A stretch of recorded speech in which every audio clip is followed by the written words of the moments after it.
ব্যক্তির নাক ধুলায় দূষিত, মানে সে ওটা কি বলে বেজ্জতি হোক।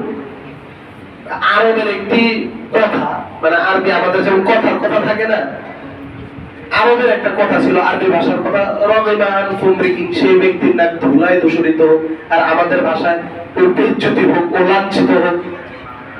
তখন আল্লাহ রাসূল বললেন কোন ব্যক্তি?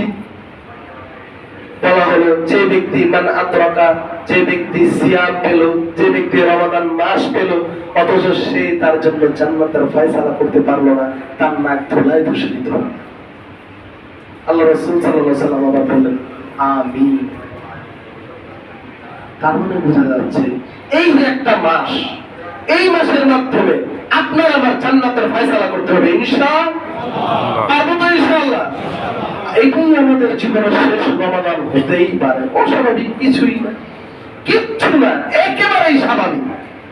এই তো গতকাল প্রথম রমাদান গেল, গতকাল কি আমরা আমাদের এক আন্টির জানাজা দিলাম, অথচ তিনিও তো জীবনের স্বপ্ন ধরে রেখেছে যে এই রমাদানটা পাবো। এটা সবাই আমরা ধরে রাখি।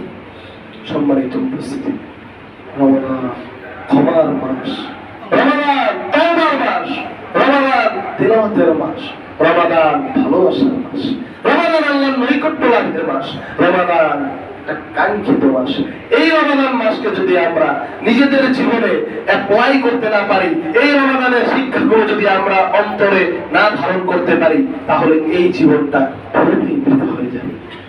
সম্মানিত উপস্থিতি, কিভাবে এই রমাদান মাসকে আপনারা আমরা প্রোডাক্টিভ করব, এই রমাদানটা আরো বেশি সুন্দর হবে? অনেকগুলো ক্রাইটেরিয়া আছে, অনেকগুলো। কিভাবে কি করবে এই রমজানকে মহিমান্বিত করতে হলে সবার আগে আপনাকে আমাকে কোরআনের নিকটে আসতে হবে।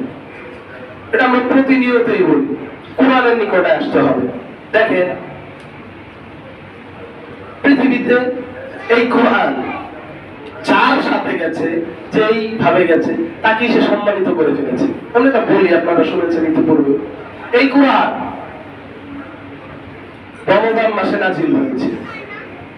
রমজান মাসটা সম্মানিত নাকি ভাই? এই কোরআনের মাধ্যমে সম্মানিত। এই কোরআন লাইলাতুল কদরে নাজিল হয়েছে। লাইলাতুল কদর সম্মানিত নয়?